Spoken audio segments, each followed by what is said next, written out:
This is an ABP Life podcast. Elections की news के बीच में आज नजर पड़ी एक खबर पर। हिंदी में थी, लिखा था 5 में से 1 नौकरी पेशा कार्यस्थल पर उत्पीड़न के शिकार। इंग्लिश में लिखा था 583 million people across globe face psychological abuse at work place. पहले मैंने सोचा ये तो आपको पता होगा, पर क्या आपको ये पता है आप साइकोलॉजिकल अब्यूज के शिकार हैं? क्या आपको बॉस की डांट और साइकोलॉजिकल अब्यूज में अंतर पता है? क्या आपको पता है जो कर रहा है उसकी क्या साइकोलॉजी होती है? क्या, कैसे? बहुत सारे सवाल हैं साइकोलॉजिकल अब्यूज से जुड़े, जिसके बहुत सारे जवाब आज हम जानेंगे FYI में, सिर्फ ABP लाइव पॉडकास्ट पर। हेलो, मैं मानसी हूँ आपके साथ और मेरे साथ है psychologist doctor Sudeshna Biswas. Welcome to ABP live podcast.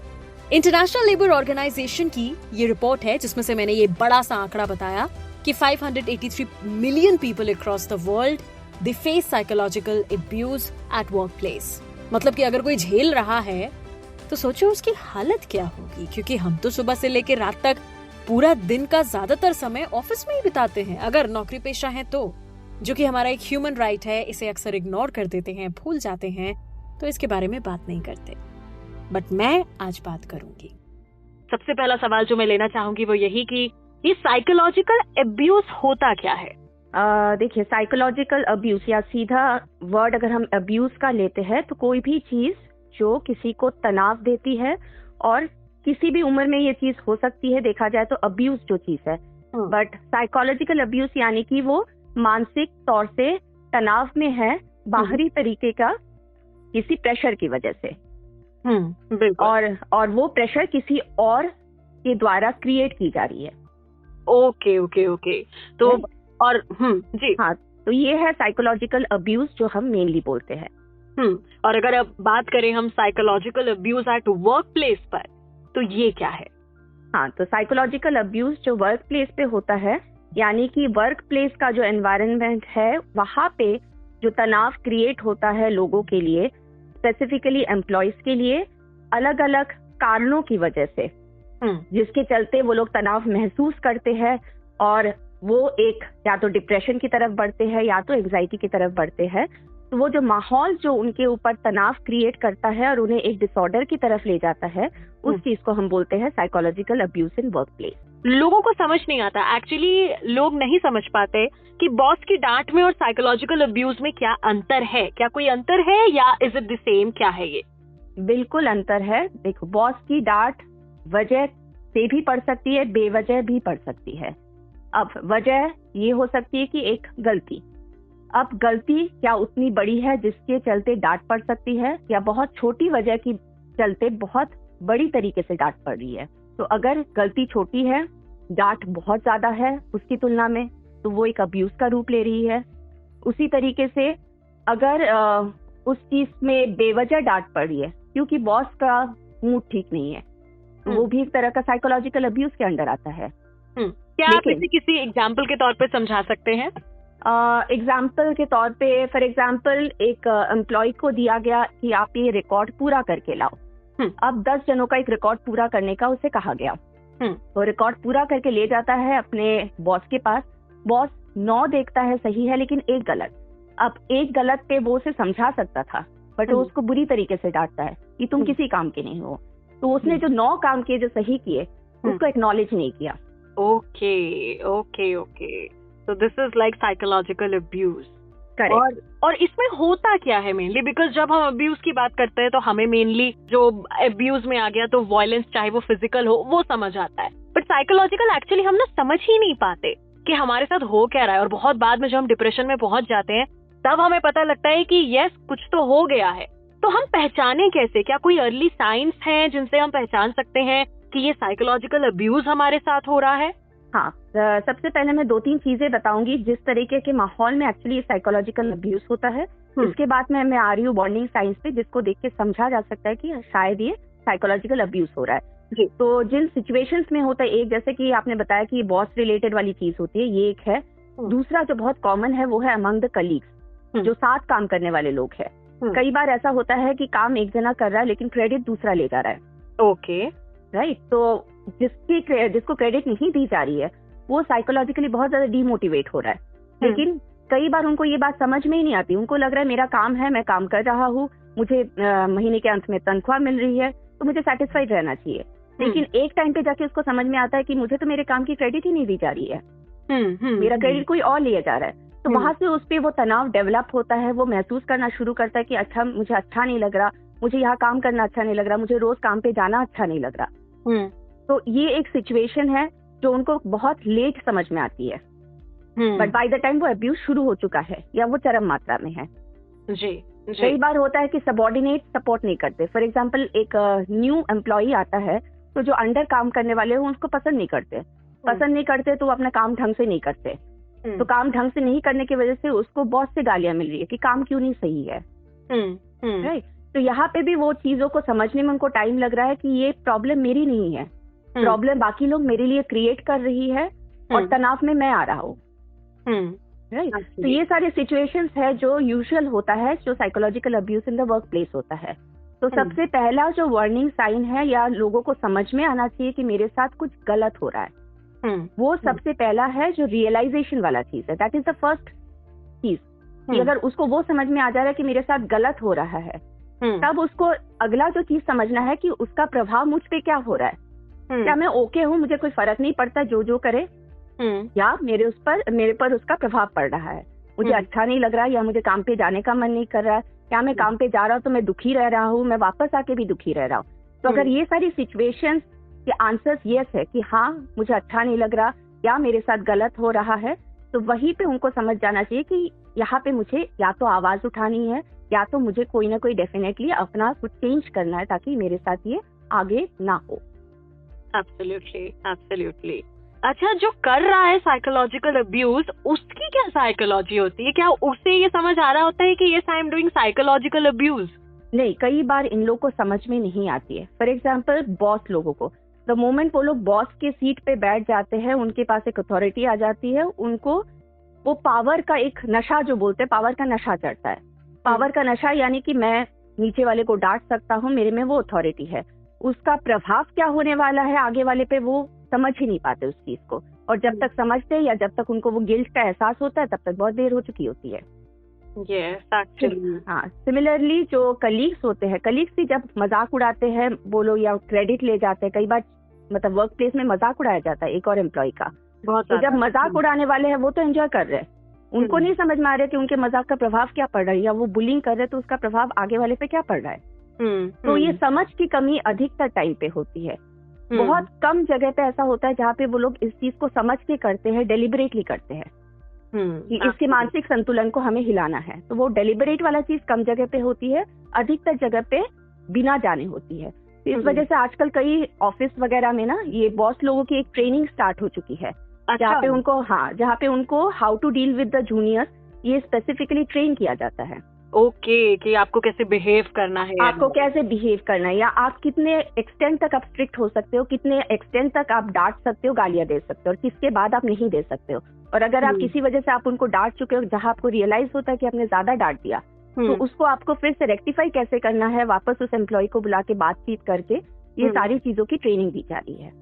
बिल्कुल, इस पर भी मैं आपसे डिटेल में थोड़ा सा बात करना चाहूंगी, बट बिफोर दैट मैं आना चाहूंगी इस चीज पर कि how serious is psychological abuse, क्या कॉन्सिक्वेंसेस होते हैं अगर हम इसे नेग्लेक्ट करते हैं? तो इसके कॉन्सिक्वेंसेस बहुत ही गंभीर है, क्योंकि सबसे पहला चीज है कि जिस पे हो रहा है, सबसे पहला कॉन्सिक्वेंस तो उस पे आ रहा है। तो उस पे आ रहा है मतलब या तो वो डिप्रेशन में जा रहा है, या तो वो सीवियर एंजाइटी का शिकार हो रहा है, जिसके चलते वो काम पे जाना नहीं चाह रहा है। अब ये भी हो सकता है कि वो अपने घर पर अकेला कमाने वाला हो, अब वो काम पे जाना बंद करता है, यानी कि रोजगार बंद उस परिवार का।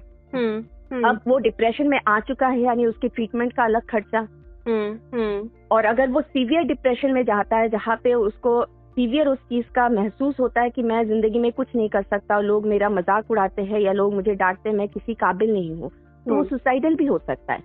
कितना एक्सट्रीम हो सकता है वो चीज। ओके, क्या हम इसे बीट कर सकते हैं? मतलब अगर कोई ये समझ रहा है कि मेरे साथ साइकोलॉजिकल अब्यूज हो रहा है एट वर्क प्लेस, तो वो बॉस को या अपने कलीग को या उस शख्स को जो उसके साथ ऐसा कर रहा है, उसको कैसे कहे, बिकॉज हमारे मन में तो डर होता है ना नौकरी बचाने के लिए, तो कैसे हम इसे बीट करें? हाँ, तो कैसे बीट करें में सबसे पहला है कि अगर हर ऑफिस में, अभी जैसे मैंने बोला कि कुछ ऑफिस में वो ट्रेनिंग वाली चीज शुरू हुई है, तो उसी तरीके से कुछ ऑफिस में एक कंप्लेंट सेल भी शुरू हुई है। जहाँ अगर किसी के साथ इस तरह का कोई व्यवहार होता है तो वो जाके उस बात को रिपोर्ट कर सकता है। और वो कॉन्फिडेंशियल रखा जाता है? वो कॉन्फिडेंशियल रखा जाता है। और मान लो कि इस तरह का कोई सेल नहीं है तो भी इंडिविजुअली में वो जागरूकता लाना लोगों के अंदर बहुत जरूरी है कि वो अपने लिए आवाज उठाए। अब आवाज उठाए जरूरी नहीं है कि वो इस तरीके से आवाज उठाए कि उनका जॉब चला जाए। लड़ झगड़ के ना करते हुए सिंपली बोल के भी आवाज उठाया जा सकता है। तो वो जागरूकता लोगों में लाना बहुत जरूरी है कि किस तरीके से बात करके आप अपनी बात को रख सकते हो बिना चिल्लाए, बिना गुस्सा किए। तो वो वाला चीज ही लोगों में ना, एक असर्टिव स्किल बोलते हैं हम उस चीज को, कि वो चीज आना बहुत जरूरी है लोगों में कि हम बोले अपने लिए। यस, बिल्कुल। अच्छा, क्या कॉन्स्टिट्यूशन प्रोटेक्ट करता है साइकोलॉजिकल अब्यूज के विक्टिम्स को? अभी बने तो बहुत तरीके से लॉज है, बहुत जगह पे लॉज है, बट कितने लोग लॉज के हिसाब से जाते हैं या कितने लोग अप्रोच करते हैं? हार्डली। तो बेसिक जो इसका जो रेमेडी है या जो प्रिवेंशन वाला चीज है कि वो हम इंडिविजुअल लेवल पे कितना अच्छे से डील करें, क्योंकि ये इंडिविजुअल लेवल पे डील हो सकने वाला चीज है। जरूरी नहीं है कि इसके लिए हमें लॉ तक पहुंचने की जरूरत पड़े। क्या किसी को देखकर भी समझा जा सकता है दैट ही और she is facing with such thing? Absolutely समझा जा सकता है। वर्क प्लेस में ही मान लीजिए कि एक एम्प्लॉय के साथ ऐसा हो रहा है, से वो बॉस के कारण से नहीं हो रहा है, किसी और वजह से हो रहा है, तो उसकी प्रोडक्टिविटी में चेंज आ जाएगा। वो जितना प्रोडक्टिव पहले था उतना प्रोडक्टिव वो नहीं रहेगा। या अगर वो थोड़ा सा खुल के बात करने वाला इंसान था तो वो सडनली एक सहम सा जाएगा। तो वर्क प्लेस में तो वो नोटिसेबल हो जाएगा, घर पर भी वो नोटिसेबल होगा। अगर वो हर दिन घर में थक हार के आता लेकिन आने के बाद वो अच्छे से खाता है, अच्छे से सोता है, और उस चीज में चेंज आ जाता है कि सडनली वो वापस आता है और कहता है आज मुझे खाने की इच्छा नहीं है, क्या मुझे नींद नहीं आ रही है, मेरी बार बार नींद खुल रही है। तो घर वालों को भी समझ में आ जाएगा कि कुछ तो दिक्कत आ रही है। घर में टाइम वो कम स्पेंड करता है, वो अधिकतर टाइम बाहर रहता है, तो अचानक से उसके खाने पीने में रुचि कम क्यों हो गई, उसकी नींद खराब क्यों हो गई। बिल्कुल। अच्छा, अगर मैं आपसे पूछूं, बिकॉज ILO की तो ये रिपोर्ट आई है कि ये बहुत बड़ा डेटा जो उन्होंने बताया है कि 583 million people across globe face this, आपको क्या लगता है कि ये psychological abuse at work place बढ़ने के क्या रीजंस हैं? क्या क्या रीजंस हो सकते हैं? बढ़ने का सबसे बड़ा रीजन है कंपटीशन। ये जो मैंने कलीग वाला चीज बोला, ये मेनली कंपटीशन की वजह से आ रहा है कि सबको क्रेडिट लेना है, सबको अपनी सैलरी में रेस चाहिए, तो जितना वो काम दिखा पाएगा उतना सैलरी रेस। तो खुद के काम के अलावा भी दूसरे के काम का भी क्रेडिट ले ले तो वो प्रमोशन का हकदार हो जाता है। तो ये बहुत बड़ा चीज है। और बाकी लोगों में कम जागरूकता इस चीज को लेके, ये मानसिक संतुलन वाला जो चीज है या मानसिक बीमारी, इस चीज की जो जानकारी लोगों में इतनी कम है, ये दूसरी वजह है। मेंटल हेल्थ के बारे में हम अवेयर नहीं। हाँ, अवेयर नहीं है, तो इस वजह से ये चीज इतनी बढ़ रही है। बिल्कुल। और शायद हम कुछ ज्यादा ही निग्लेक्ट भी करते हैं अपनी मेंटल हेल्थ को, क्योंकि हमारे लिए तो ये है कि अगर नौकरी है तो टेंशन तो होगी ही होगी। बिल्कुल बिल्कुल। या ये एक बहुत कॉमन सेइंग है जो घर वाले भी कई बार समझाते हैं कि भाई बॉस है तो चिल्लाएगा, उसको हजम कर लो। तो ये जो चीजों को सहन करने की जो एक सीख दी जाती है कई घरों में लोगों को, ये भी एक बहुत बड़ी वजह बन गई कि लोग मुंह नहीं खोलते। एग्जैक्टली। अच्छा, क्योंकि ये केसेस इतने बड़े हैं, क्या आपके पास ऐसे केसेस आते हैं psychological abuse at work place के? कोई एक्सपीरियंस जो आप शेयर करना चाहें? नहीं, एक्चुअली बहुत सारे केसेस आते हैं, और बहुत सारे केसेस में सबसे ज्यादा केसेस इस कोविड के दौरान आए हैं। ओके। कोविड के दौरान बहुत ज्यादा केसेस आए जहाँ लोगों को ओवर टाइम काम कराया गया, जहाँ लोगों की सैलरी घटा दी गई है, या लोगों को बहुत डांट पड़ी है।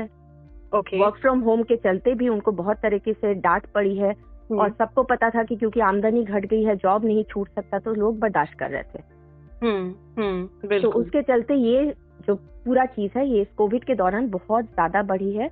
पर्टिकुलर केसेस बोल के अभी ऑब्वियसली हम कॉन्फिडेंशियल किसी का नाम लेके हम नहीं बता सकते हैं, बट बहुत रिसेंट ही हमारे पास ऐसा एक केस आया था जहाँ पे वो बहुत ज्यादा तनाव में था, क्योंकि उसके घर वाले उसको जॉब छोड़ने नहीं दे रहे थे। और वो बोलना चाहता था बट वो बोल नहीं पा रहा था। तो वो उस तनाव के चलते हमारे पास आया था कि मुझे क्या करना चाहिए, क्योंकि मैं जॉब छोड़ना चाहता हूँ, मुझे लगता है कि मुझे जॉब दोबारा मिलेगी, लेकिन घर वालों के प्रेशर के चलते मैं जॉब छोड़ नहीं पा रहा हूँ, मैं बोलना चाहता हूँ, मैं बोल नहीं पा रहा हूँ, तो मैं क्या करूँ। तो ऐसी सिचुएशन में हम बहुत कॉमनली बोलते हैं कि अगर तुम्हें लगता है कि तुम केपेबल हो, तुम्हें दूसरा जॉब मिल सकता है, तो सबसे पहला चीज तो डेफिनेटली करो कि अपना मुंह खोलो, पहले बोलो, उस चीज को एड्रेस करो। अगर उस चीज का कोई हल नहीं निकलता है, देन डेफिनेटली जॉब चेंज करने का ऑप्शन तुम्हारे पास हमेशा ओपन है, उसको अवेल करो। एक हॉस्टाइल सिचुएशन में रह के उसे बर्दाश्त कभी नहीं करना चाहिए, उससे निकलना चाहिए। जस्ट लाइक हम लोग अगर डोमेस्टिक वायलेंस की भी बात करते हैं तो हम यही चीज बोलते हैं कि सहो मत, एक उस तरह के रिश्ते से बाहर निकलो। तो सेम चीज इसके लिए भी अप्लाई होता है। अगर कहीं साइकोलॉजिकल अब्यूज हो रहा है, उसे हम नहीं ठीक कर पा रहे या आगे वाला उसको नहीं ठीक करना चाह रहा है, तो उस सिचुएशन से निकलो, क्योंकि तुम्हारे हेल्थ से बढ़कर कोई चीज नहीं है। हेल्थ है तो आमदनी आगे भी होगी। तुम्हारी हेल्थ है और तुम्हारी हेल्थ अगर खराब है तो सर्टेनली तुम्हारे आसपास जो लोग हैं या तुमसे जो जुड़े लोग हैं उनकी भी हेल्थ खराब ही होगी। एग्जैक्टली। अब लास्टली मैं आना चाहूंगी उस पॉइंट पर जो आप बता रहे थे कि जिस तरह से आजकल ऑफिस में ट्रेनिंग चल रही है, तो वो कौन से पॉइंट्स हैं जो आप अगर शेयर कर सकें कि क्या चीजें उसमें बताई जाती हैं, क्या होता क्या है इसमें? ओके, सबसे पहला चीज जो होता है कि एक मैनेजर लेवल या सुपरवाइजर लेवल के जो लोग होते हैं, उन लोगों की ट्रेनिंग होती है कि how to deal with the subordinate. तो ये उन सबको बिठा के लिटरली बताया जाता है कि जैसे मैंने शुरू में ही बोला है कि अगर किसी से कोई गलती होती है काम में, तो आप उसको कितने एक्सटेंड तक उसको डांट सकते हो, कहाँ आपको जाके अपनी मुंह बंद करना है या किसी और तरह का एक्शन लेना है, रादर देन वो एक वर्बल एक्शन हो। ओके राइट, या वो वाला पहला चीज है। दूसरा है कि किस तरीके से आप आगे वाले को एक मौका दो कि अगर उसे एक गलती हुई है तो आप उसको एक वार्निंग दो, एक चांस दो। तो ये वाला चीज दूसरा ट्रेनिंग होता है जो उनको दिया जाता है कि आप बिना वार्निंग के आप डायरेक्टली जंप नहीं कर सकते हो एक ही गलती पे। बिल्कुल। ठीक है, तो ये होता है सुपरवाइजर मैनेजर लेवल वाली ट्रेनिंग। एक और होती है जो ग्राउंड लेवल स्टाफ को सिखाया जाता है। तो ग्राउंड लेवल स्टाफ की जो ट्रेनिंग होती है वो मेनली यही होती है कि जहाँ पे उनको बताया जाता है कि एक वर्क प्लेस में आप किसी का मजाक न बनाओ। एक छोटे स्कूल के बच्चे और एक वर्क प्लेस में एक फर्क होना चाहिए। छोटे स्कूल के बच्चे को समझाने पे भी शायद वो ना समझे, लेकिन आप लोग एडल्ट हो, आपको ये समझ होनी चाहिए कि आप किसी और का अगर मजाक बनाते हैं, चाहे वो मजाक का पात्र है जो भी है, बट अगर आप उसका मजाक बनाते हो, उसका मेंटल हेल्थ डिटोरिएट होता है, तो कौन रिस्पॉन्सिबल होता है इसके लिए? तो वो चीज एक बेसिक चीज होती है। ओवरऑल सबको बिठा के जिस तरह की ट्रेनिंग होती है, फाइनली जब भी आप एक वर्क प्लेस में आते हो, आपका मोटो क्या है, आपका मोटिव क्या है कि हमें प्रोडक्टिविटी शो करनी है, हमें काम करना चाहिए, हमें कंपनी को काम देनी है। तो अगर आप किसी भी एम्प्लॉय के साथ इस तरीके का चीज करते हो और वो जॉब छोड़ने के लिए मजबूर होता है या वो अपने मेंटल हेल्थ की वजह से उसकी जॉब छूट जाती है, यानी वो एरिया वेकेंट हो जाता है, तो वो एरिया वेकेंट मतलब आप कंपनी के प्रोडक्शन को रिड्यूस करते हो। तो इस चीज को कंपनी कभी नहीं लेगी, इसलिए आपका वर्क कंडक्ट जो है ये एक मस्ट है जिसको आपको प्रॉपर्ली करना है। बिल्कुल ma'am. Thank you so much doctor Sudeshna हमारे साथ जुड़ने के लिए एबीपी लाइव पॉडकास्ट पर। और आप सबसे यही कहूंगी, समझिए, पहचानिए, रोकिए और खुद की मानसिक सेहत का ख्याल रखिए, क्योंकि इंसान का इंसानियत से पेश आना ही सबसे बड़ा ह्यूमन राइट है। सुनते रहिए एबीपी लाइव पॉडकास्ट। मैं मानसी हूँ आपके साथ।